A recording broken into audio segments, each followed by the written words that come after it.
bacanya. Nah, nanti di rumah kalau ini kita tidak usah menghafal tapi dibaca saja, dibaca terus seperti itu.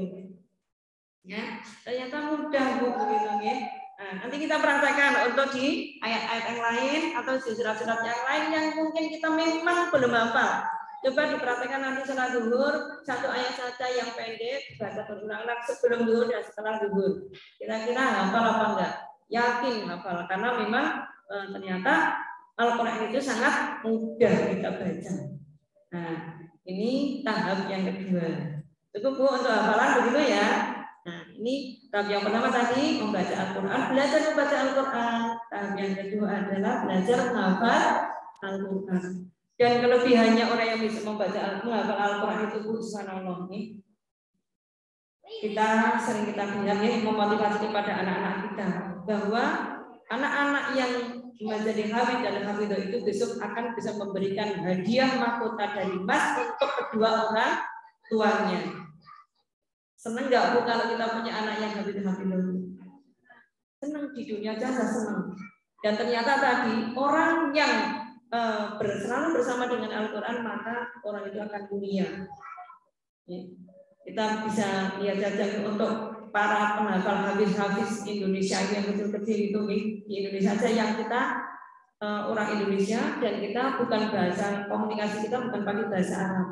Padahal Al-Quran itu pakai bahasa Arab yang asing bagi kita bahasanya. Tapi ternyata Allah memudahkan kepada para hafiz-hafidhah yang punya azam yang sudah kuat tadi. Dan ternyata Al-Quran orang yang berinteraksi dengan itu sangat dimuliakan oleh Allah. Contoh, hafiz Indonesia yang masih kecil-kecil itu ternyata kalau besok di surga akan bisa memberikan hadiah mahkota dari emas untuk kedua orang tuanya. Ternyata di dunia pun sudah bisa memberikan hadiah kepada orang tuanya. Habis kecil yang masih kecil-kecil yang bisa mendapat hadiah umroh ternyata bisa mengumrohkan orang tuanya. Masih kecil Bu. Kita membiayai berapa karena ternyata anak kita langsung bisa mengumrohkan anak orang tuanya. Itu yang dimuliakan oleh Allah pula. Subhanallah, anak-anak kecil kita itu tadi. Mulianya apa? Dia anak yang sudah hafid, beliau yang sudah hafid kecil-kecil itu ternyata dimuliakan oleh Allah. Melalui apa di dunia sudah dimuliakan. Ternyata mereka, anak-anak kecil ini, hafid ini ternyata di dunia juga dimudahkan semua urusannya. Dimudahkan rezekinya. Contoh hemat motivasi anak-anak kecil. Kalau menjadi hafid ini karena untuk motivasi anak-anak, tapi kita yang bisa meluruskan nanti orang tua, bagaimana orang meluruskan begini. Dan juga Ustaz pun meskipun itu juga bisa meluruskan, tapi motivasinya juga di samping juga memang karena dekat dengan Al-Quran, maka motivasi yang kedua adalah ternyata ketika dimuliakan di dunia, buktinya apa? Anak-anak yang hafal Al-Quran itu ternyata ketika kemana-mana dibiayai oleh rezekinya datang sendiri. Itu hadiahnya banyak, bisa mengumrohkan ibu bapaknya berapa juta yang kita keluarkan untuk biaya itu. Tapi ternyata dengan hafal Al-Quran maka orang tua di dunia juga bisa memuliakan orang tuanya. Itu baru di dunia. Subhanallah besok di akhirat. Mahkota dari emas itu berapa banyak kalau kita di dunia ini. Tapi ternyata itulah mulianya anak atau orang yang bersama Al-Quran. Itu. Berarti kalau kita berupaya untuk menghafalkan Al-Quran pula, kalau kita sampai apa nanti kita pun akan bisa memberikan hadiah mahkota kepada orang tua kita. Kita senang diberi hadiah mahkota dari emas dari anak-anak kita. Nah, kita pun akan berupaya untuk bisa memberikan hadiah mahkota emas itu besok di akhirat kepada kedua orang tua kita. Bahkan bagaimana dengan mertua? Kalau mertua juga orang tua kita. Berarti besok kita di surga akan bisa, kalau semua insya Allah masuk surga, maka kita akan bisa memberikan mahkota dari emas itu kepada 4 orang tua kita. Ini ada yang ibu tiri, ya ibu tiri yang mendidik akan dapat juga Bu. Wah, subhanallah gitu. Ternyata Allah itu maha murah. Kemudian saya juga dapat cerita dulu waktu ada yang Al-Quran di tingkat provinsi, itu di Solo itu ada ustadz yang menceritakan pula ini kemuliaan orang yang bersama Al-Quran. Jasadnya tidak akan dimakan oleh bumi. Biasanya orang mati, orang yang sudah meninggal itu dagingnya terus akhirnya tumbuh belatung, nanti tulangnya tumbuh banyak.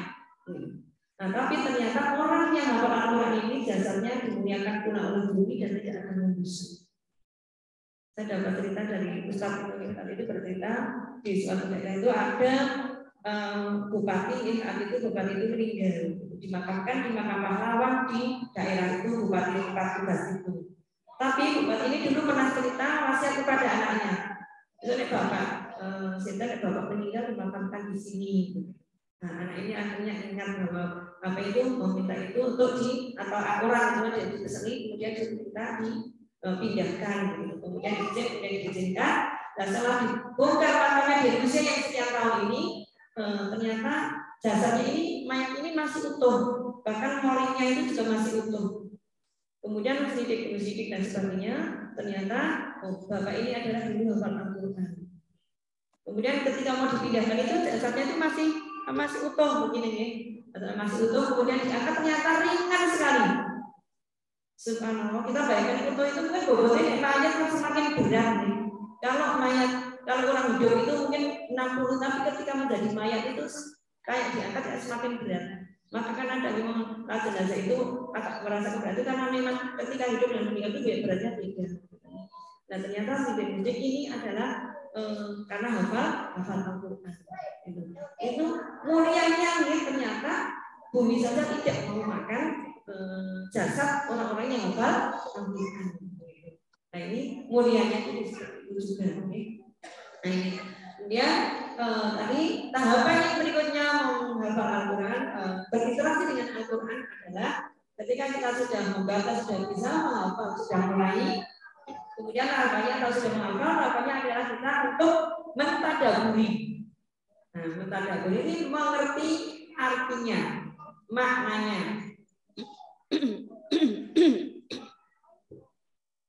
Tuh, subhanallah ya.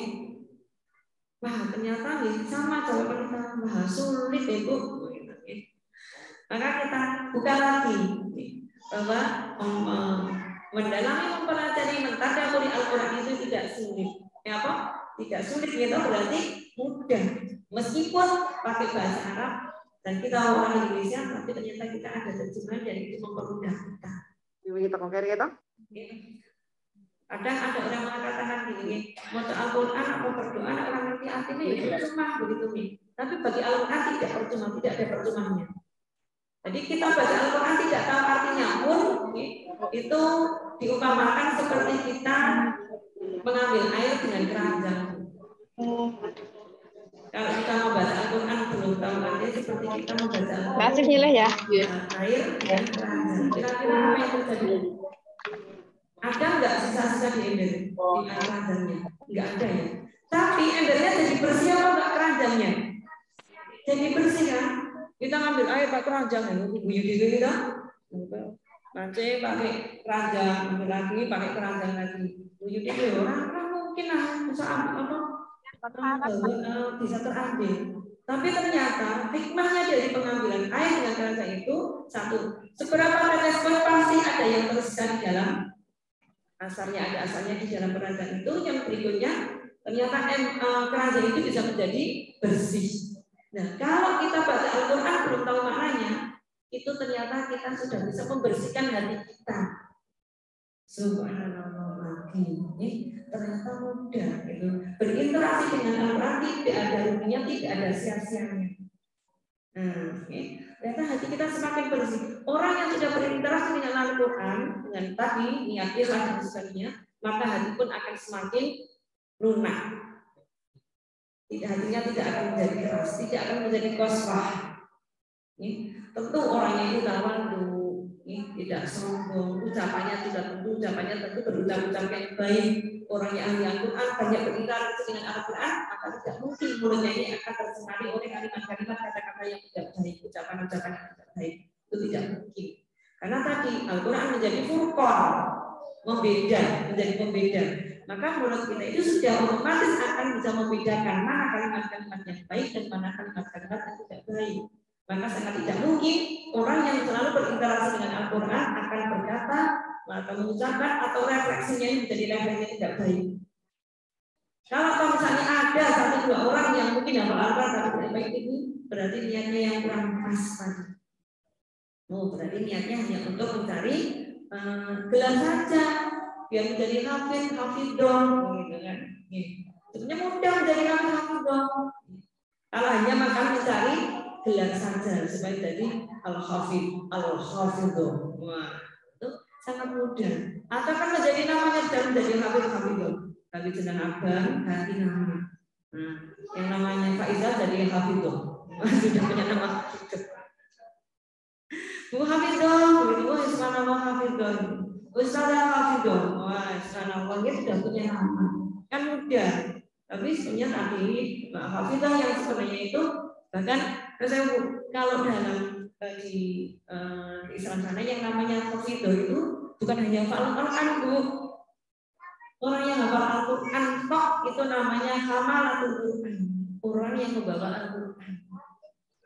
Nah, yang disebut hafid atau hafidhah adalah orang yang menghafal Al-Qur'an dan ditambah sekian hadis. Sekian ratus hadis itu baru disebut hafidhah. Nah, itu. Jadi berat enggak, Bu? Ternyata gelar hafidhah itu sangat berat. Karena ini kalau gelar yang sebenarnya orang yang dikatakan hafid atau hafidhah adalah hafal Al-Qur'an ditambah dengan beberapa hafal hadis. Nah, ini kalau orang yang baru hafal Al-Quran maka baru disebut sebenarnya jangan hanya tahu gelarnya adalah hamalatul Quran. Baru orang yang membawa Al-Quran. Nah, orang yang membawa Al-Quran artinya orang yang di dalam itu ada dengan Al-Qurannya. Ini ada beberapa yang mengatakan, ini para ulama, para saya mengatakan seperti itu. Ini, jadi apa itu kemudian yang berikutnya tadi setelah kita maka kita mentadabburinya ya. Tadabbur itu kita tadabbur alam, kita tadabbur itu ada dua macam. Tadabbur ayat-ayat qauliyah Allah dan tadabbur ayat-ayat kauniyah Allah. Beda ya, kauniyah dan qauliyah. Tadabbur ayat-ayat kauniyah Allah adalah belajar Al-Qur'an ini. Oh, tadi An-Naba itu artinya apa? Amma tasalu. Kita tahu bacaannya apa. Setelah kita tahu artinya, kita baca tafsirnya seperti apa. Ini kita tadabbur ayat-ayat qauliyah Allah. Belajar Al-Quran bersama tafsirnya, ini adalah belajar qauliyah, ayat-ayat qauliyah Allah. Yang kedua, belajar ayat-ayat kauniyah Allah. Ayat-ayat kauniyah Allah adalah kita belajar. Oh, kita belajar di depan kita sendiri aja ini. Ini ada tanaman, tanamannya kok bergerak-gerak. Siapa yang menggerakkan tanaman? Kemudian ada matahari, kemudian ada pepaya kok tumbuh berkembang, tumbuh buahnya, kemudian dari hijau kecil menjadi semakin besar menjadi kuning. Ini ayat-ayat kauniyah Allah. Nah, kita belajar ayat-ayat kauniyah Allah. Ayat-ayat kauniyah Allah lagi. Oh, kemarin ini masih ada. Lagi kemarin kan hujan angin. Nah, kita belajar mempelajari itu adalah ayat-ayat kauniyah Allah. Oh, kita belajar tentang pendidikan anak ini, mengamati anak dari lahir sampai usia 3 bulan. Perkembangannya dan pertumbuhannya sama enggak anak satu dengan yang lain. Atau kita mengamati betul bagaimana perkembangan anak dari usia 0 bulan sampai 3 bulan.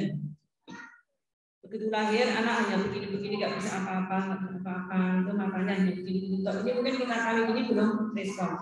Tapi ketika 3 bulan, ketika gini anak-anak sudah mengikuti di sana di sini, tapi mengikuti gerakannya. Nah, pancingannya ini. Nah, ini kita mengapa sebenarnya? Kita mempelajari ayat-ayat kauniyah Allah. Ini.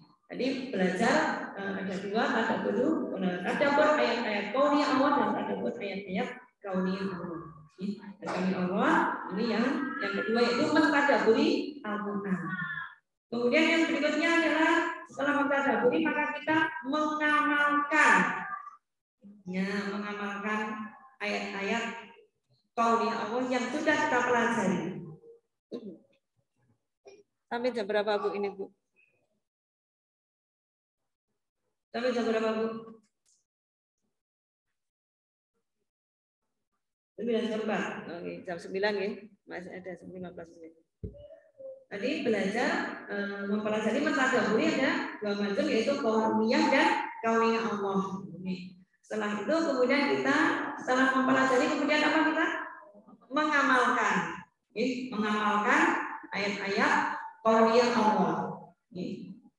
Ternyata kita hidup dari lahir sampai kita besok mati ada semua aktivitas kita ini adalah diatur oleh Al-Quran. Jadi tidak bisa kita hidup di dunia ini kita semau gue, semaunya sendiri. Kita tetap diatur oleh Al-Quran, baik itu dari yang kecil mau sampai masalah yang besar. Itu semuanya diatur dalam Al-Quran. Meskipun Al-Quran tidak merinci Al-Quran secara terperinci sekali. Misalnya nih, Al-Quran hanya menjelaskan kepada kita, kulu washrabu, makan dan minumlah kamu sekalian. Dipotong itu kok, berarti makannya bebas ya. Makannya bebas begitu. Tapi dalam ayat ini bukan kulu washrabu, ayat berikutnya, wala tusrifu, makanlah kamu sekalian, minumlah kamu sekalian, tapi wala tusrifu. Tapi jangan berlebih-lebihan. Nih, makan kita diatur, Bu. Ini Al-Quran mengatakan itu boleh makan, boleh minum oleh kamu sekalian, tapi jangan berlebih-lebihan. Nah, untuk bagaimana adab kita makan, ada di mana? Ada di adab kita makan, Bu. Kalau kita kan perintah makan dan kita minum, kita boleh. Adabnya maka diterangkan di dalam hadis. Nah, maka kita berpedoman hidup kita ini dengan Al-Quran dan hadis. Kalau perintahnya seperti itu. Kalau Al-Quran hanya diperintah secara pokok, secara global. Tapi nanti intinya di dalam hadis. Ini perintah makan kita diperintah. Apakah disuruh dalam Al-Quran ada perintah makan? Tapi nanti perintahnya bagaimana adab kita makan? Ternyata tercantum di dalam hadis. Ini contoh makan aja diatur oleh Al-Quran. Kemudian ayat lain apa lagi? Oh, kita disuruh dosewu nih, mas-mas nih, yang masih muda-muda ini. Biasanya kalau BAK boleh gampangi nih, yang di sana luar sana, gitu. BAK itu biasanya wah, harus pipis itu belet di jalan, buru-buru boleh besok akal harus pipis di pinggir jalan. Kemudian dalam Al-Quran diperintah apa ini? Diatur enggak itu, Bu? Diatur. Innallaha yuhibbut tawwabina wa yuhibbul mutatahhirin. Nah, ini kebersihan hati dan kebersihan dasar. Sesungguhnya Allah menyukai orang-orang yang selalu bertobat membersihkan dirinya dan selalu orang-orang yang selalu menjaga kesuciannya. Oh, pipis ini menjaga kebersihan, kesucian apa enggak, Bu? Oh, menjaga kesucian. Maka ternyata pipis pun diatur dalam Al-Quran. Tapi perintahnya innallaha yuhibbut tawwabina wa yuhibbul mutatahhirin. Ternyata Allah itu menyukai kepada orang-orang yang selalu mengerjakan menjaga kesucian. Oh, suci fisiknya, suci jasadnya dan suci hatinya dengan selalu memperbarui tobat. Suci secara dohiriah fisiknya maka kita suruh menjaga tadi supaya tidak pipisnya tidak sembarang tempat, harus adanya istinja atau bersuci dan sebagainya. Nah, keterangan seperti ini diterangkan dalam hadis juga. Nah, ini kita mentadaburi ayat-ayat Al-Quran, ya, kita mempelajari ayat. Nah, ini kemudian setelah kita tahu maka kita harus apa tadi? Menyampaikan nanti ke depannya. Ini contoh yang kecil. Contoh bertetangga, contoh berteman bagaimana bisa diaturkan dalam Al-Quran. Dalam surat Al-Hujurat nanti banyak sekali dibuka nih. Itu tentang bagaimanakah boleh nggak kita mengolok satu dengan yang lain. Nah, wabil khusus dalam kalau disebutkan bahwa nanti kita tidak boleh mengolok-olok satu wanita dengan wanita yang lain. Disebutkan wanita Bu di situ, Bu. Bukan bapak-bapak, tapi wanita yang disebutkan di situ, Bu. Itu. Ada ayat khusus itu coba dibuka, Bu. Nanti PR ya, mencari ayat tidak boleh mengolok wanita satu dan wanita yang lain. Itu karena ayatnya khusus wanita, Bu. Itu. Masya Allah, itu ya. Ini. Kemudian juga perintah kita berbusana. Nah, diperintah bukan dalam Al-Quran. Diatur enggak dalam Al-Quran? Yang mengatur ustazah? Bukan. Mengatur ustaz? Bukan. Yang mengatur kiai? Bukan. Tapi yang mengatur kita berbusana adalah Al-Quran. Ternyata kita diperintah berbusana juga karena Al-Quran. Meskipun itu disebutkan bahwa istri Nabi, istri-istri Nabi itu disebutkan pada wanita-wanita itu kita adalah termasuk orang yang wanita dan mendapat perintah itu pula. Jadi ada aturan pula kita dalam berpakaian. Apalagi kok dalam hal yang besar, kemudian dalam bernegara itu semua diatur dalam, apalagi dalam masalah yang besar. Tadi masalah pipis aja kan diatur ya. Maka ini mas-mas nih, anak-anak yang masih ABG. Wah, ini perlu diperhatikan loh Mas nih. Jadi pipis ya orang sembarangan, orang yang pinggir jalan ya. itu harus cari tempatnya. Ini berarti kita itu akan bisa nanti akan bisa membedakan. Ada orang yang pipis di pinggir jalan berarti dia nggak sholat. Setuju betul Bu? Setuju. Kenapa? Karena dia tidak menjaga kebersihan di perjalanan. Pipis orang mulai pipis di pinggir jalan berarti dia nggak sholat. Nah, jelas itu yang membedakan kenapa dia tidak menjaga kebersihan. Nah ini yang perlu kita beraga nih ya mas-mas, nanti teman-temannya, nah ini yang perlu dijaga. Alhamdulillah panjenengan bisa bisa PKL di sini, jadi sedikit atau banyak bisa ada tambahan ilmu. Semoga nanti mas-mas ini ke depan bisa mengikuti kegiatan-kegiatan yang seperti ini di lain tempat begitu nih. Nah, ini berikutnya tahapan kita berinteraksi dengan Al-Quran adalah setelah kita mempelajari mentadaburinya, maka kita diperintahkan untuk menyampaikan, untuk mendakwahkan, untuk mengajarkan kepada yang lain. Nah ini. Jadi kalau dalam surat An-Nahl ayat yang ke-125, ud'u ila sabili rabbika bil hikmah wal mau'izatil hasanah. Di situ perintah kita untuk menyeru, untuk mengajak, untuk mengingatkan kepada orang-orang. Oke. Ini dalam hal apapun, apa yang sudah kita tahu maka sampaikan, kemudian juga ajarkan kepada yang lain. Sebagaimana dalam hadisnya juga balighu anni walau ayat, sampaikan meskipun itu hanya satu ayat, satu kata kepada yang lain. Nah, menjadikan tugas kita untuk menyampaikan, untuk mendakwahkan, untuk menyerukan, untuk mengajarkan kepada yang lain. Ini Al-Quran. Sedangkan Al-Quran tadi isinya kandungannya sangat-sangat lengkap, sangat-sangat universal. Apapun ada di dalam Al-Quran. Kalau di Al-Quran itu tidak ada penjelasannya, maka di situ hanya perintah secara global dan nanti penjelasannya akan ditaruh di dalam Al-Hadis. Itu hadis dicocokkan oleh Rasulullah. Karena banyak sekali ini, seperti perintah salat. Perintah salat kalau dalam Al-Quran disebutkan aqimis salat, dirikanlah salat. Ya, gitu. Perintahnya bukan untuk melaksanakan salat, tapi aqimis salat, dirikanlah salat. Maka bagaimanakah kita belajar kaifiyatus salatnya? Kita belajar kaifiyatus salatnya adalah di dalam hadis Rasul. Bagaimanakah Rasulullah salat? Nah, maka Rasulullah mengajarkan kepada kita, "Shallu ra'aitumuni usolli." Salatlah kamu sekalian sebagaimana engkau melihat aku salat. Ini perintahnya dalam hadis seperti itu. Padahal perintah dalam Al-Qur'an tadi hanya aqimis salat, dirikanlah salat begitu ya. Ini. Nah, ketika perintah ini maka perintah aqimis salat ini maka tadi, kalau perintah yang namanya mendirikan sholat, perintahnya bukan laksanakan sholat, tapi akim sholat, dirikanlah sholat. Itu lebih sempurna dan lebih panjang. Karena apa? Untuk bisa mendirikan sholat itu sama dengan ketika kita akan mendirikan sebuah bangunan, maka kita harus punya fondasi yang kuat. Kemudian kita punya dilengkapi dengan bina-bina yang lain, bangunan-bangunan yang lain, ada jendela dan sebagainya ketika kita mau bangun rumah. Begitu juga dengan kita mendirikan sholat. Ketika kita melaksanakan sholat, mendirikan sholat, maka kita tahu mana yang wajib-wajib dan mana yang sunnah-sunnah. Nah ini nanti dengan tadi mendirikan sholat. Nah, ibu-ibu yang semoga dirahmati Allah, tadi satu tahapan kita belajar Al-Quran, berinteraksi dengan Al-Quran apa Bu? Yang tahu membaca, yang kedua menghafal, yang ketiga terus mendakwakan atau mengajarkan, begitu ya. Nah, kalau kita sudah sampai kepada mengajarkan dan itu kita laksanakan, maka subhanallah, ini Allah akan, nah, dalam hadis Rasulullah bahwa ternyata idza matabna adama in qata amaluhu illa bisalatin.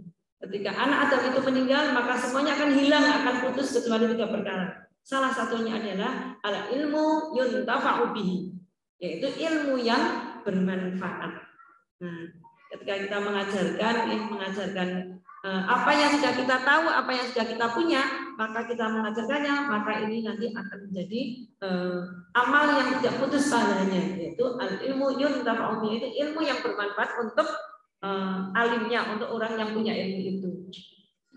Kita bayangkan ya, kita dulu belum bisa ngaji, kemudian kita bisa ngaji, kemudian kita mengajarkan kepada salah satu anak saja. ternyata anaknya punya murid, punya santri 10. Besok yang 10 ini punya santri 10 masing-masing, jadi sudah 100. Kemudian 100 ini punya santri lagi 10 lagi, berarti dikalikan 10 lagi. Subhanallah, berapa banyak ilmu yang bermanfaat untuk kita miliki.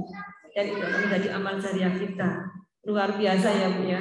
Subhanallah. Maka betul kalau dalam Al-Quran disebutkan bahwa ketika kita beramal, bahkan dalam Al-Quran itu juga nih, ketika kita membaca satu huruf, maka pahalanya adalah 10 kebaikan. Bahkan ketika kita membaca dalam sholat, maka akan ditambah lagi kebaikannya. Jadi ketika kita membaca Al-Quran, ketika kita duduk seperti ini, ketika kemudian dengan kita ketika sholat, maka pahalanya akan bertambah ketika kita membaca Al-Quran saat kita sholat. Maka utamanya ketika kita sholat, panjang berdirinya, apa panjangnya mana Bu? Jadi akhir sholat jadikan sholat itu ya adalah apa? Ketika sholat yang baik, Rasulullah mengatakan bahwa ternyata sholat yang baik adalah yang sholat yang banyak lebih panjang berdirinya. Maka kita tidak heran ketika Rasulullah itu pagi-pagi selalu kakinya bengkak. Kenapa? Karena kita Rasulullah itu sholat malamnya itu Bu, jam berapa Bu kalau Rasulullah itu? Ya jadi Rasulullah itu tidurnya itu 3 kali. Kok banyak ternyata Rasulullah itu banyak tidur. 3 kali loh Rasulullah tidur.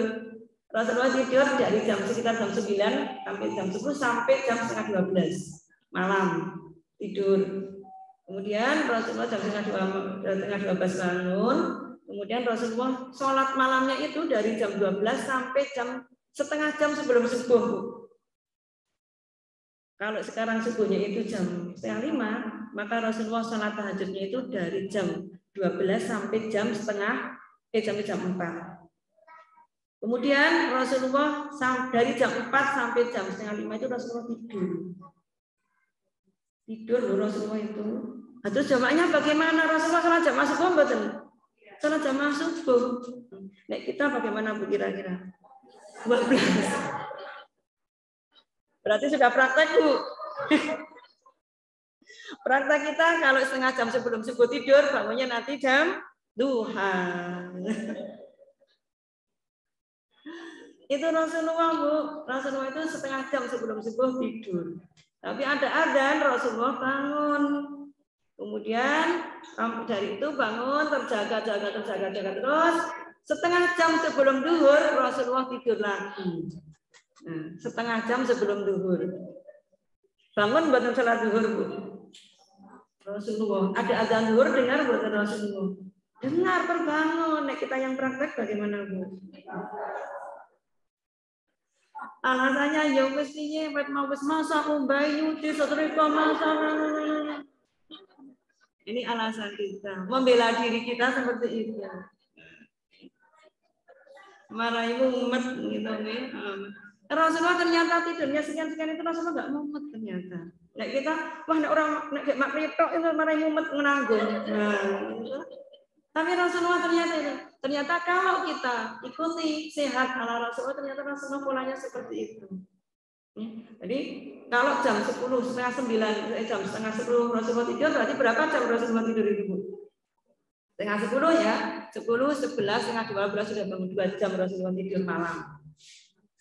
Ditambah setengah jam Rasulullah tidur di menjelang subuh. Tambah setengah jam lagi Rasulullah tidur di menjelang zuhur. Berarti berapa sehari semalam Rasulullah tidur? Hanya 4 jam Rasulullah. Betul? 3 jam. Gitu? Kalau kita berapa jam Bu? Kata WHO, kata kesehatan minimal tidur 8 jam bagi yang ingin sehat. Begitu ya Bu ya. Nah, ternyata kita 8 jam berarti kebanyakan apa betul Bu? Banyakan. Itu asalnya kok meni 8 jam mana sih tambah? Malam 8 jam, tidur siang 2 jam, masih kurang kalau mumet macam-macam. Itu bedanya kita dengan Rasul. Kalau Rasulullah itu 24 jam sedikit tidur, hanya 3 jam. Kalau kita 24 jam apa? Sedikit-sedikit tidur. Nanti bedanya kita dengan Rasulullah, kalau Rasulullah itu sedikit, kalau kita sedikit, hanya sedikit tok selisihnya dengan Rasulullah itu. Kalau Rasulullah sedikit, kalau Rasulullah sedikit makan, kalau kita, nah itu bedanya kita Rasulullah sedikit tok, bukan banyak, sedikit tok. Kalau Rasulullah sedikit istirahat, kalau kita, kalau Rasulullah sedikit ngeluh, kalau kita, nah itu Rasulullah itu sedikit menuntut kita. Nah itu bedanya ya sedikit tok, nggak banyak gitu. Ternyata kita sahabat dari Rasulullah karena bedanya ya sedikit sekali tok, bukan sedikit berkali-kali itu. Karena ya Rasulullah sedikit, kita sedikit, akhirnya ya sekali saja.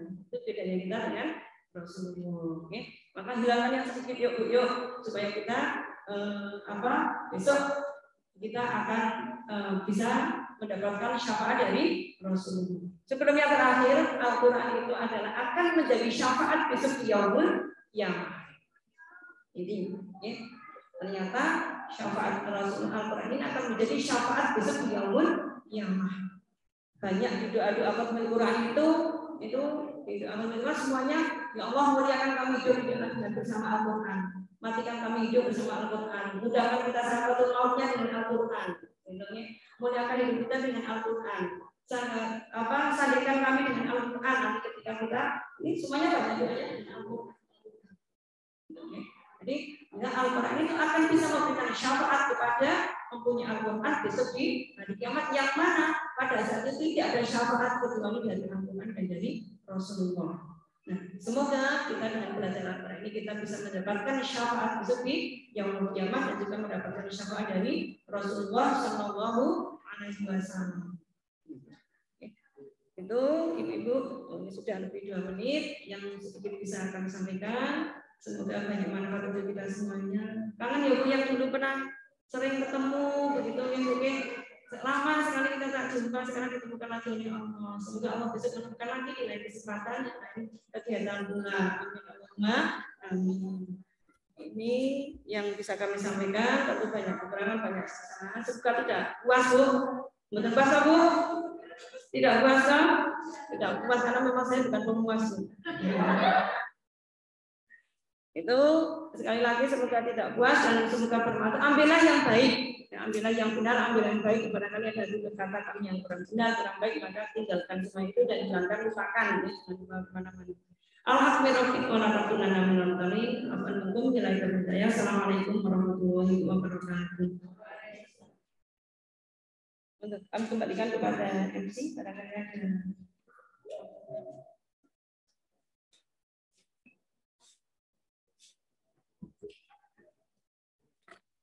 Dan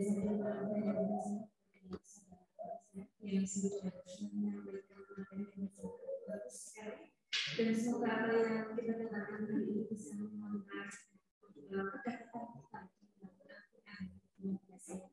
untuk sesi selanjutnya kita menjawab monggo kepada pendamping yang bertanya bisa menunjukkan nama yang dulu pertanyaan.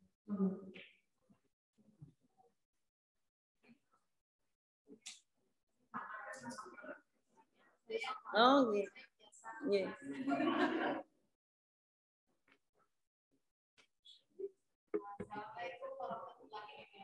Waalaikumsalam.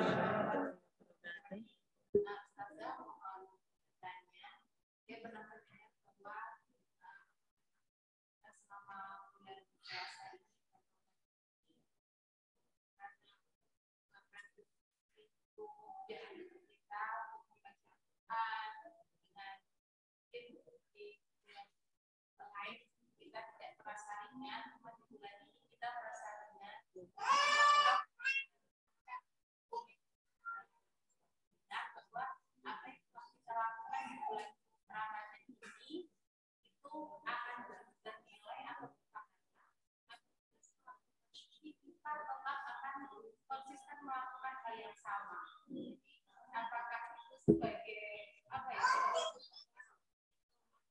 Diterima setelah kita kembali melakukan semangat lagi untuk seperti di bulan Ramadan. Oke. Oke. Yang tadi dua Bu. Ya, dua dulu. Oke. Satu, amalan Ramadan ini apanya nanti sebagaimana setelah di luar Ramadan. Oke.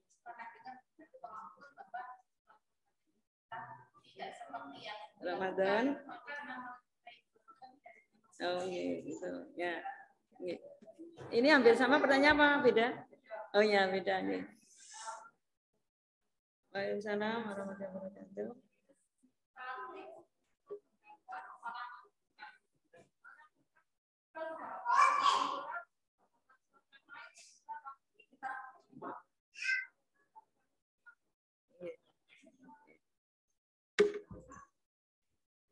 Bismillahirrahmanirrahim, ya, kita sharingnya kita lanjutkan. Jadi pertanyaan pertama, bagaimanakah amalan bulan Ramadan? Kemudian setelah Ramadan kok misalnya mungkin agak kurang semangatnya tidak seperti bulan Ramadan, kemudian amalan di bulan Ramadan ini tidak begitu saja, begitu ya. Kalau ada surat apa itu? May ya'mal mithqala dzarratin khairan yarah, wa may ya'mal mithqala dzarratin syarran yarah. Apa Bu artinya Bu? Barang siapa beramal sebesar biji sawi pun, maka Allah akan memberikan pahalanya. Dan barang siapa beramal sebesar biji sawi pun, maka Allah akan memberikan pahalanya pula. Nah ini, jadi segala sesuatu itu tidak ada yang sia-sia. Segala sesuatu tidak ada yang sia-sia. Bahkan tadi, kalau ada orang yang mengatakan, nikmat Quran, ada yang pernah dengar nikmat Quran orang ngerti arti ini orang ngerti arti ini kan begitu. Nah, kita ditutup. Ini memang motivasi kita untuk belajar mentadaburi Al-Quran, ini menjadi motivasi kalau gitu. Kemudian kalau kita tidak belajar apa, tidak tahu artinya, maka kita seperti ngambil air dan pakai keranjang. Walau air tidak terbawa lagi berapapun, mesti ada sisanya di keranjang itu, bahkan keranjangnya menjadi bersih, sama dengan hati kita menjadi bersih. Ini satu. Kemudian terkait dengan amal tadi, maka amal itu tidak ada yang sia-sia bagi kita. Ya. Allah itu tidak sare, Allah maha melihat, Allah maha tahu, Allah maha semuanya. Apa yang kita lakukan ini adalah dilihat lalu tercatat oleh malaikat-malaikat Allah. Tidak ada yang sia-sia dipikul. Jadi ketika Ramadan semangat, kemudian setelah Ramadan tidak semangat, yang Ramadan sia-sia. Tidak ada. Bagi Allah itu semuanya akan ada. Allah itu kan maha segalanya. Maha pemberi, maha pemaaf. Jangankan kok sudah beramal kok sia-sia, itu tidak ada. Uang yang sudah kita lakukan, kemudian kita bertobat, maka Allah akan memberikan tobatnya. Jadi semua amal yang kita lakukan tidak ada yang sia-sia, Bu. Dan itu akan berarti ada efeknya kepada kita. Memang karena bulan Ramadan ini ada mengatakan bulan Ramadan adalah bulan tarbiyah. Di mana bulan Ramadan adalah bulan pendidikan bagi umat muslim. Dan kemudian tadi Allah membukakan pintu hati kita yang sehingga Allah memudahkan. Maka ada selama bulan Ramadan ini ada 10 pertama, 10 kedua, 10 ketiga. 10 pertama adalah Syahrul Barokah. 10 hari kedua adalah rahmah. 10 hari yang ketiga adalah Ibnu Minanar atau Maghfirah. Yang pertama adalah tadi penuh barokah. Allah membuka buka dari kita. Orang yang tidak pernah puasa, tidak pernah latihan puasa, nek puasa sunnah berat apa enggak? Tapi begitu masuk puasa Ramadan, semuanya menjadi mudah, menjadi ringan, menjadi enteng. Yang punya mah buktikan puasa, sebetulnya ada yang mengatakan, aku tuh di lorong mah kira puasa keliru, itu kata tim kesehatan, tenaga kesehatan itu keliru. Justru dengan puasa inilah menjadi obat sakit mah. Jadi nggak ada yang sia-sia, Bu. Semangat, karena memang alhamdulillah saat ini kita semangat tumbuh. Karena Allah membukakan tadi barokahnya itu tentunya Allah membukakan pintu hati kita, membukakan diri kita untuk diberikan kemudahan, diberikan keringanan untuk melangkah, untuk melaksanakan.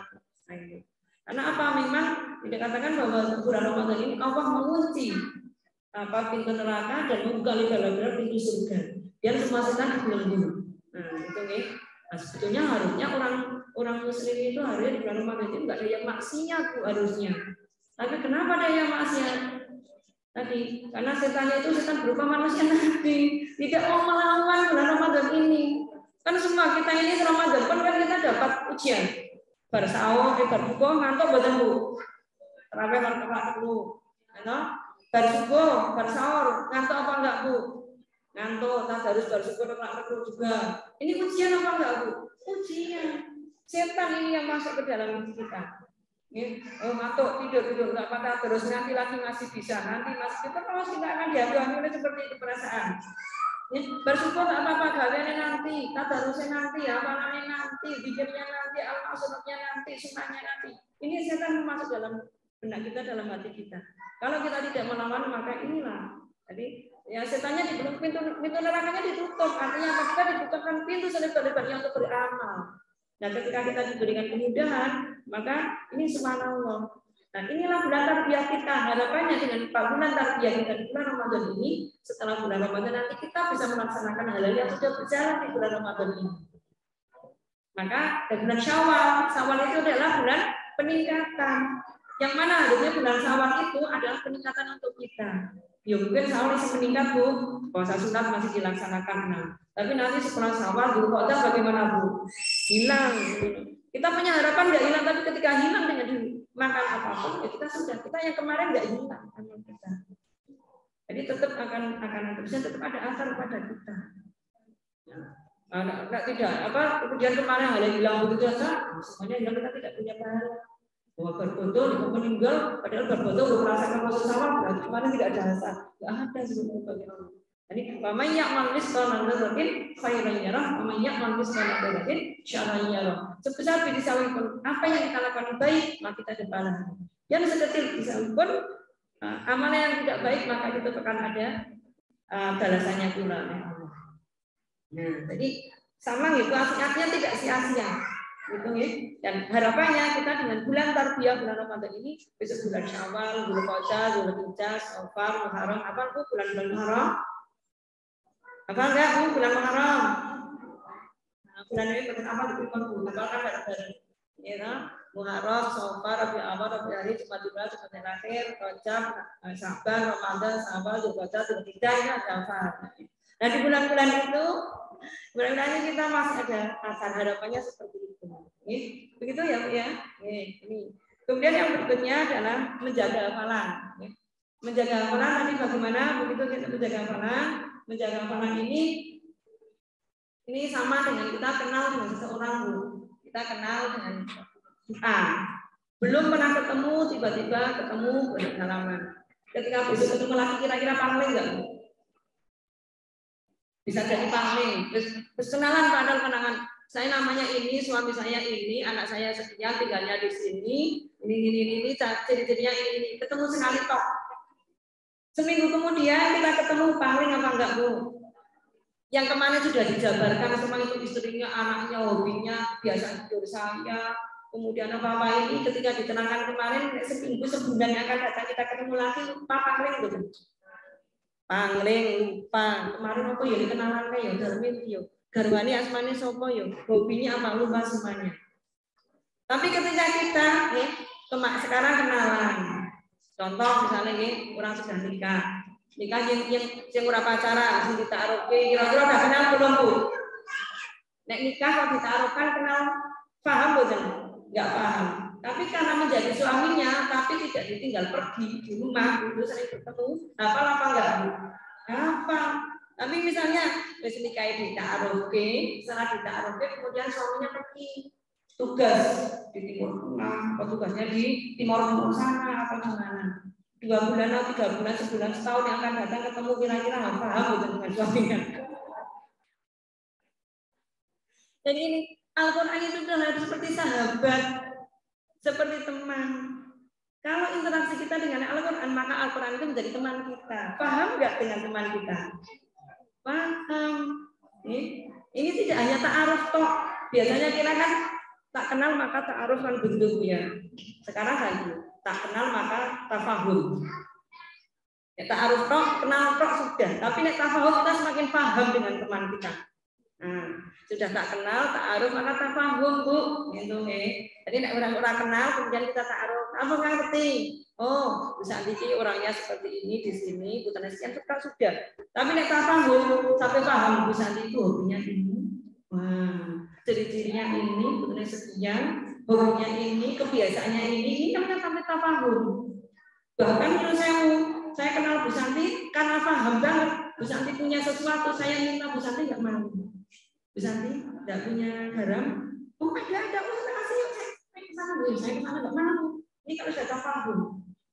Di ta'awunnya itu lebih, bahkan kalau sudah tahapan berkenalan itu kalau sudah tahu maka kan takaful. Takaful itu saling menolong. Nah, saling menolong, saling adanya isar itu nanti ada, saling mengutamakan, memprioritaskan. Nah, ini sampai seperti itu. Nah, Al-Quran itu sampai seperti itu pula. Jadi kalau Al-Quran kita hafalan tadi, hafal sekarang. Tapi kita 1 bulan 2 bulan dari baca. Kita besok lupa apa enggak? Lupa. Jadi bagaimana kita itu untuk menjaga hafalan kita selalu kita sapa terus, selalu kita ingat terus. Anak-anak saja, misalnya anak-anak ini yang tidak dimurojaah di rumah, anak-anak di sekolah kan biada terus nih. Kalau tidak dimurojaah di rumah pun akan hilang. Saya bahwa sudah ikut ini sudah juz 30, kalau juz 20 maka 29, 30-nya enggak di rumah, karena di sekolah kan murojaahnya ya terbatas. Apalagi Ramadan ini kan kita waktunya hanya 20 menit 1 jamnya. Kalau dibaca pelajaran hanya 40 menit. Mengampu 30 anak. Murojaahnya bagaimana Bu? Nah, maka murojaah saya yang merasa itu ziadahnya di rumah, di sekolah tinggal setor saja. Kemudian murojaahnya paling hanya 10 ayat gitu. Nah, ini sama anak-anak kita yang sudah hafal sekian ini kalau tidak dibantu, memang terus orang tua itu menjadikan utamanya, karena 24 jam anak-anak kita ini 24 jam di sekolah hanya berapa jam Bu? Dari jam 7 sampai 8 ya. 8 sekarang malah sudah 8 ya Bu ya.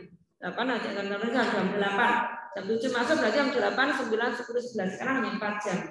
4 jam dibagi berapa pelajaran Bu? 4-5 pelajaran. Artinya dari 4 jam kali 24 dibagi 4 berarti 60 menit. 60 menit dibagi pelajaran berapa lagi? Dibagi berapa anak lagi? Nah itu. Jadi untuk menjaga hafalan siapapun tentunya adalah kita selalu frekuensi pertemuan kita, frekuensi menyapa kita dengan Al-Quran. Kayak 1 hari tadi kita hanya sehari sekali tok. Nah, padahal hafalan kita kan tambah terus. Gitu. Juz 30 sudah selesai. 1 hari ini kira-kira kita bisa nggak murojaah juz 30? Padahal kita mau menambah yang juz 29. Kalau nggak bisa, bagaimana caranya? Oh, kita gunakan untuk sholat. Sholat zuhur anak sholat masak Ibu. Anak separuh rakaat pertama, separuh rakaat kedua. Sholat asar, an-nazi'at. Nah, separuh di rakaat pertama, separuh rakaat kedua. Kemudian abasa, sholat maghrib, separuh. Kemudian berikutnya sama seperti itu. Ya. Nah ini frekuensi kita akan semakin turun. Nanti tahajudnya ditambahin. Tahajudnya pakai yang 29 Bu. Misalnya karena kita nambah 29 gitu. Oh, 29 saya baru hafal 1 sampai 5. Berarti rakaat pertama 1 sampai 5. Rakaat kedua al-Mulk 1 sampai 5. Ya apa-apa, boleh. Nah, kemudian nanti untuk mengurojaah lagi, habis sholat itu kita zikirnya mengurojaah lagi Al-Quran lagi enggak apa-apa. Meskipun Rasulullah mencontohkan zikir setelah sholat itu ada ini, tapi kita tidak zikir itu, tapi mau mengurojaah Al-Quran terus, boleh enggak? Boleh, karena apa? Karena memang utama zikir adalah Al-Quran. Nah itu, jadi kita kok habis sholat, kok zikirnya murojaah, surat yang sudah kita hafal, jadi itu akan memperkuat kita, gitu. Ya, jadi sebenarnya intinya kayak sahabat. Kalau kita jadikan Al-Quran sebagai sahabat kita. Jadi kita, belum bisa kita baca, sudah hafal kita terus, kita ingat terus seperti itu. Kuncinya hanya itu satu. Ya. Nah, kemudian yang akan menjadi kendala bagi kita itu biasanya tadi bisikan-bisikan kita nanti kan ada yang kadang itu sekarang belum hafal, nanti pingnya menambah begitu ya. Dan ini juga ujian bagi kita. karena kita kayak semangat menghafal, maka anak Pak boleh hafal, anak Pak kok angin, kita ganti anak ziat Nah inilah yang menjadikan bisikan setan. Memang menghafal itu adalah harus sabar. Nah, ini sabar, tidak boleh buru-buru. Artinya tadi, wah, anak Pak itu ulang-ulang kok satu part terus, harus ganti anak ziat Padahal besok anak Pak nggak dimurajaat kembali. Hilang nggak anak Paknya? Anak-anak ziatnya hafal, anak Paknya hilang. Karena tadi nggak sabar. Karena sebetulnya kriteria hafalan yang mungkin itu adalah bisa untuk mengimami. Nah, ini kriteria mungkinnya hafalan itu adalah untuk mengimami. Maka para imam-imam itu kan hafalannya sampai seperti apanya belajar itu karena memang kriterianya hafalan mungkin itu adalah siap untuk mengimami. Yang mengimami salah berarti belum mungkin.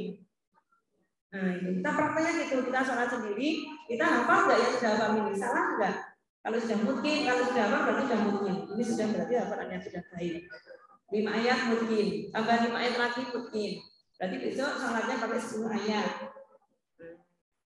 Oh tambah lagi, berarti besok pakai 15 ayat rakaat pertama. Nah ini terus seperti itu. Jadi bagaimana waktu-waktunya? Oh, kita yang bisa mengatur waktu dan kita yang paham bagaimana kita mengatur waktunya. Tapi minimal kita bisa mengulang di waktu sholat kita. Waktu khusus adalah sholat tahajud. Kalau sholat siang, itu kan kita buru-buru mau apa karena tugasnya banyak. Yang kerja di kantor juga kewajiban di kantor masih punya kewajiban, berbatas waktu dan sebagainya. Maka murojaah yang paling praktis adalah ketika kita menggunakan dengan sholat-sholat sunat kita. Kalau sholat wajib berjamaah kita nggak bisa, tapi kalau sholat sunat kan kita sendiri-sendiri. Jadi itu lebih bisa, lebih memungkinkan untuk murojaah. Wakil khusus adalah ketika kita di malam hari sholat tahajud di malam hari. Luar biasa ini. Begitu, insya Allah itu ada lagi. Oke.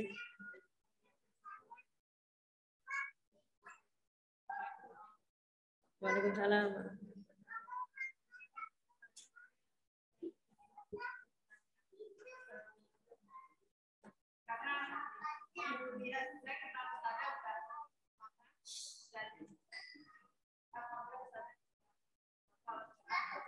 Belum, yang belum hafal, Bu. Saya pengen tahu rekapitulasi manajemennya. Bagaimana Ustazah teknik atau manajemen apakah anak-anak untuk juga tapi atau dengan aktifnya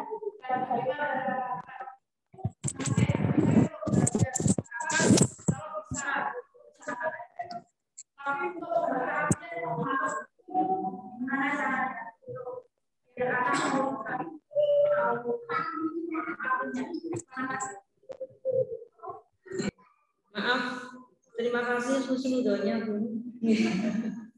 Saya belum hafal Al-Quran, Bu. Saya belum hafal Al-Quran. Jadi jangan pada husnudzon, Bu. Ya, jangan pada husnudzon, saya sudah hafal Al-Quran, saya belum hafal Al-Quran, Bu. Gitu, oke. Cuma saya senang dengan Al-Quran begitu aja. Okay. Terima kasih nih, saya mengenal baru sudah lama. Mungkin budak-budak juga sudah banyak yang kenal sudah lama. Tambah ini tetangga ini paham banget. Anak yang ngerti kabeh ini budak Rima ini anak saya ini ngerti kabeh untuk Ibu dan Rima ini kan depan rumah saya. Saya dulu dari Ibu ini. Untuk apa yang namanya tadi pendidikan Al-Quran nih, untuk manajemen waktu nanti kita juga yang paham adalah kita. Maksudnya mungkin bunda ini putranya tunggal, nama Jenopo begitu ya. Sudah sisa dan mandiri begitu ya. Sebenarnya kita awalnya sejak dulu memberikan waktu kita 24 jam dengan 2 tangan semuanya. Otomatis ini semuanya bunda-bunda itu waktu khusus ibu-ibu ini bapak-bapak itu maksudnya bukan di bapak-bapak, tapi biasanya bapak-bapak itu namanya pekerjaan rumah kan tidak begitu memperhatikan. Sementara bunda-bunda itu semua pekerjaannya dipegang oleh bunda-bunda semuanya. dari bangun tidur sampai mau tidur, dari depan rumah sampai belakang rumah, semuanya kita pegang oleh ibu-ibu terutama. Kemudian bagaimana kita mengatur waktu? Ini memang kita ada kerjasama. Saya ceritakan dulu, saya mendapat cerita juga dari seorang ustadzah yang Hafidhah juga. Ini ada orang yang belajar Al-Quran dengan Hafidhah tadi, ustadzah tadi. Ini dari belum bisa baca Al-Quran, beliau PNS begitu ya. Kemudian dia datang ke rumah ustadzah tadi.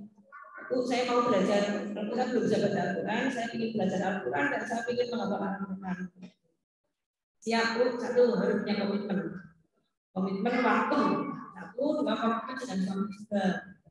Kemudian tadi menyampaikan kepada ibu, bundanya tadi siap. Akhirnya ya setiap pulang sekolah langsung ke rumahnya ustadzah tadi belajar membaca Al-Quran, belajar membaca. Jadi belum belajar menghafal, belajar membaca Al-Quran. Tapi ini juga sudah punya kesepakatan dan suami dan keluarganya bahwa saya pulang kerja nanti langsung ke rumah ustadzah begini-begini. Dan ustadzah juga punya komitmen untuk di rumah itu nanti seperti apa. Kemudian komitmennya sudah saling dipegang. Ternyata ustadzah ini ibu tadi yang PNS tadi 6 bulan sudah bisa baca Al-Quran. Sudah bisa baca Al-Quran 6 bulan. Harapannya kemudian akan menghafal karena ingin menghafal Al-Quran. Dan juga sama komitmennya dengan ustadzah ini dipegang betul. Kemudian hampir 3 tahun kemudian dari bulan pertama tadi di belajar Al-Quran sampai 3 tahun kemudian ini dia ternyata hafal Al-Quran. Artinya ternyata paling mudah hafal Al-Quran itu. Belajar Al-Quran itu mudah, menghafal juga mudah. Cuman kita harus pegang komitmen kita. Jadi kalau kita punya komitmen untuk belajar Al-Quran dengan suami, dengan keluarga, ini harus kita komitmennya harus kita pegang. Kapan dia, kemudian ibu tadi cerita, kapan dia menghafalkan, kemudian waktunya dibeberkan. Habis sebelum tidur, dia menggunakan waktunya sekian menit untuk berinteraksi dengan Al-Quran. Bangun tidur sekian menit untuk belajar Al-Quran. Setelah sholat, sebelum sholat, kita juga ada komitmen untuk belajar Al-Quran. Nah, ini jadi untuk manajemen waktunya adalah kita sendiri yang tahu bagaimana kita bisa memegang komitmen berinteraksi dengan Al-Quran. Begitu. Oke. Jadi pekerjaan itu kalau kita melihat pekerjaan tadi akan banyak sekali pekerjaan kita. Bahkan sudah antri pekerjaan kita di belakang sana. Itu baru pekerjaan rumah. Belum kalau kita namanya manusia itu makhluk sosial. Kita harus berinteraksi dengan masyarakat. Oh, sebagai warga RT 04, RT 05 saya harus mengikuti aturan. Oh, ada PKK, ada dawis, ada besok, ada tunjangan, ada ini bagaimana. Ini harus kita pegang juga. Oh, bagaimana itu kita bisa atur. Kemudian masih kita punya keluarga besar, Bu. Tiba-tiba keluarga sana ngabari ada takziah harus keluar kota. Nah, ini bagaimana? Ini juga kita harus bisa mengatur waktu itu. Jadi komitmen untuk memegang waktu harus kita pegang betul. Manajemennya betul. Kemudian untuk tadi belajar bagaimana dengan anak-anak, kita anak-anak sudah sama anak-anak. Jadi mungkin kita sampaikan kita seperti ini, bagaimana kalau kita punya komitmen seperti ini. Nah, misalnya sekarang ada HP, ada TV dan sebagainya. Nah dulu dengan anak-anak TV ini sampai kita tulis tidak ada TV di malam hari. Sampai sekarang tulisannya masih permanen. Anak-anak kalau kecil-kecil kalau pulang baca TV-nya masih. Dulu waktu kita kecil ya, tidak ada TV di malam hari. Jadi betul itu. Sekarang mungkin HP seperti itu. Karena anak itu sekarang dengan HP seperti apa, Bu? Gitu. Susah kita dengan HP itu sekarang dengan anak-anak. Apalagi yang sudah gede nanti alasan belajar, alasan ini, itu dan sebagainya. Padahal semua tugas sekarang dengan HP. Ini tantangan pula bagi kita. Yang paling berat itu seperti itu. Nah, TV masih bisa untuk itu, tapi karena HP ini kita tidak bisa. Apalagi kita tidak bisa mendampingi. Nah, ini repotnya seperti itu. Nah, itu kalau dengan anak-anak seperti itu. Untuk tugas-tugas yang mulai sudah bisa baca Al-Quran, maka itu bisa diberikan tugas mandiri. Bisa membaca tulis sudah bisa tugas mandiri. Dan yang mungkin kita tinggal mengevaluasi saja. Bunda minta nanti coba bacakan ayat ini ya. Jadi kalau tidak harus semuanya, mungkin kita tugaskan yang sangat tematik dulu, Bu. Ya, tematik kan menarik untuk anak. Ingin tahu nggak perintah tentang salat? Dan cari ayat salatnya sekian disebutkan disebutkan. Anak-anak marah-marah, suka marah sama bundanya, suka marah-marah sama orang tuanya. Ingin tahu nggak tentang birrul walidain? Nah, dalam surat ini ayat coba dibuka, syukur ditungguin, coba dibaca seperti ini. Nah, ini yang tematik-tematik seperti ini dulu. Jadi biar anak-anak itu tahu tentang pentingnya belajar Al-Quran. Nah, bagaimana dalam Al-Quran ada. Tadi diriwayatkan ada. Bagaimana kita bisa hemat? Oh, ternyata tadi. Bagaimana kita bisa hemat supaya tidak jajan? Sama sampaikan tadi. Kulo Mas Rabu. Ya gampang Bu. Jadi anak-anak cuma jajan terus Bu, diingatkan. Bukakan Al-Quran ini, sekolah itu sudah bisa baca Al-Quran, Ibu bacakan. Kulo Mas Rabu. Perintah makan minum diperintah, karena itu sedang jadi. Apalagi namanya jajan. Nah, terus dengan jajan yang boros-boros bagaimana? Inna mubadzirina kanu ikhwana syayatin. Sesungguhnya setiapmu yang mubadzir itu adalah temannya setan. Dan jajan boros-borosan, jajan ini boros apa enggak boros temannya setan. Nah, ini nanti kita suruh anak jadi suruh buka sendiri, bukan kita yang menyampaikan. Kalau kita menyampaikan, oh, ibu undang, kamu enggak boleh, ini enggak boleh, enggak boleh. Kita tidak sudah. Sama mama boleh, kenapa kamu enggak boleh? Nah, ini jadi nggak sama kan? Ini anak-anak yang dikasih tugas saja kita yang harus seperti itu. Insya Allah seperti itu. Nah, insya Allah nanti anak-anak akan paham dengan apa itu dengan sendiri. Jadi kan sudah perintah Al-Quran itu menjadikan wajib kecuali nanti ada hal yang kemudian melarang, mengharamkan itu. Tapi yang namanya sudah perintah Allah itu adalah wajib. Kaidahnya kan seperti itu. Semua perintah itu pada dasarnya adalah wajib. Kecuali nanti memang ada yang kemudian perintah wajib itu menjadi haram, menjadikan makruh, menjadi sunnah, itu ada kaidahnya seperti itu. Gitu nggih. Insyaallah masih ada lagi. Nggih, monggo.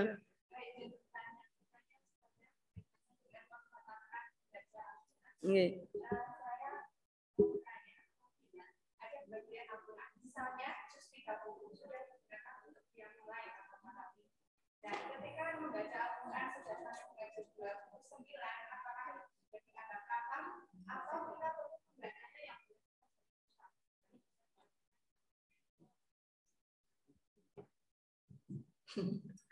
ini memang orang matematis gitu ya Bu ya. Nah, hitungan ekonomi gitu Bu. Gitu. Nah, hitungan ekonomi gitu. Kira-kira kita nak ibadah mau ekonomis mboten Bu? Nah, nanti kita jamaah Bu. Oh, ya pagi sudah juz 29 kemudian juz 30 kan nggih. Baca untuk surat ini dan sebagainya. Nanti kita zikir al-masyurah berarti aku sudah baca ayat ini gitu. Oke. Ini Bu, kalau pahala jangan ekonomis ya Bu ya. Kalau pahala jangan matematis ya Bu. Dari awal itu mah murah Bu. Jadi kalau kita sudah juz 30 kemudian kita qiyamulainya dengan satu juz 30 kok baca lagi nanti baca lagi pahala apa enggak Bu? Pahala kelong duitnya mboten Bu. Ini nek pahalanya nggak usah pakai rumus Bu, nggak usah pakai rumus, nggak usah pakai matematika begitu. Allah itu akan memberi pahala sendiri-sendiri semuanya. Ini kita baca Qul 3 kali tadi pahalanya sama dengan baca Al-Quran 1 kali khatam. Kemudian kita di sholat baca Qul lagi, ternyata Allah mencintai Quran surat Qul tadi. Kita baca Qul lagi ketika itu pula ternyata kita juga akan dimudahkan masuk surga. Ketika kita baca ini lagi kita akan dimudahkan masuk ini semuanya begitu. Ini intinya begitu nggih. Nek ibadah kita nggak usah matematika. Yuk baca 10 kali 15 kali itu lebih baik juga untuk kita, akan semakin kuat hafalannya. Jadi banyak-banyaklah pokoknya kita bacakan. Dan pahala Al-Quran yang kita baca itu adalah 1 huruf 10 kebaikan Bu. Jadi apapun yang kita baca berulang-ulang itu ya 10 kebaikan, bukan 10 baca sekali kemudian sekian tidak. Bismillah itu ada berapa huruf Bu? Ada sudah pernah menghitung? Bismillahirrahmanirrahim ada berapa huruf? Ketika kita membaca Bismillahirrahmanirrahim itu tidak hanya dibaca pahalanya 1 Bismillah kok, tapi setiap huruf adalah 10 kebaikan. Berapa kali sehari kita baca basmalah? Nah, kalau dibaca di dalam salat maka akan dilipat gandakan lagi pahalanya. Jadi ketika kita baca di luar salat dengan baca di saat salat itu pahalanya bertambah lagi. Gitu. Jadi tidak ada yang sia-sia. Monggo kita untuk ibadah kita nggak usah pakai rumus. Nah, baca lagi semakin baik dan semakin baik begitu. Gitu nggih, nggak apa-apa nggih.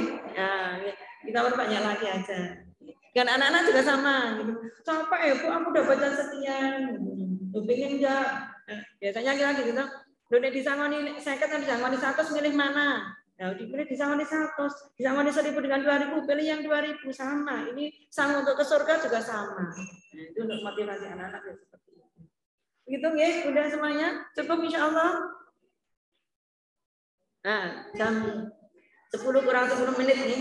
Waktu itu yang bisa kami sampaikan insyaallah. Ada salahnya sekali lagi mohon maaf, ada kurang puasnya semoga tidak puas dan bisa belajar lagi. Dan Allah sudah menekankan lagi. Sekali lagi Assalamualaikum warahmatullahi wabarakatuh.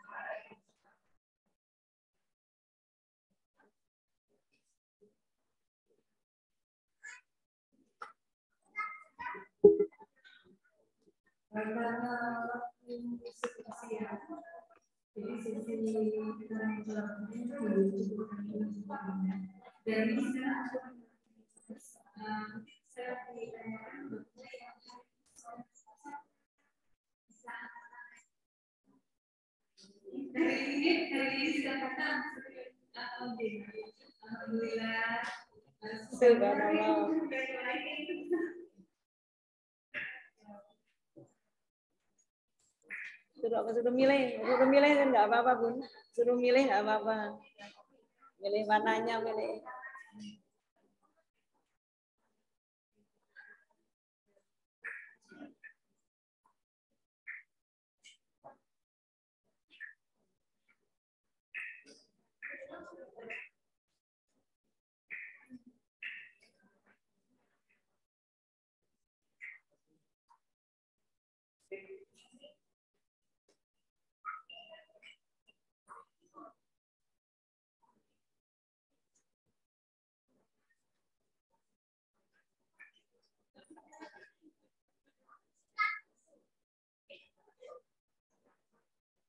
Kedua, pertanyaan yang kedua.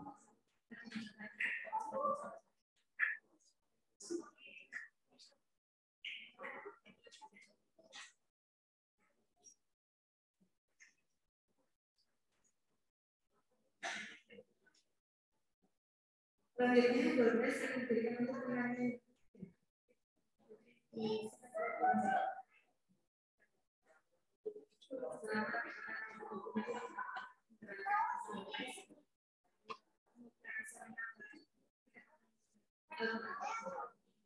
Alhamdulillah saya sudah selesai. Terima kasih kepada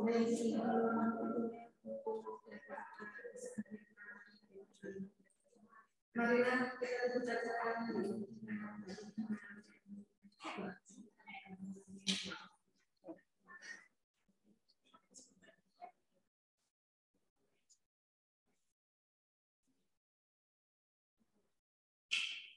Saya selaku pembawa acara Assalamualaikum warahmatullahi wabarakatuh.